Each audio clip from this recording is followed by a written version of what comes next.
How to allow Spotify to play in background. Hello everyone, this is Sabrina here to help you today. So without any further ado, let's get right into the video. So first, launch your Spotify application.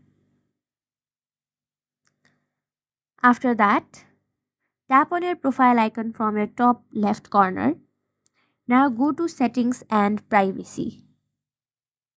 After that, scroll down and then go to apps and devices. Now, here you should see an option of allow Spotify in background.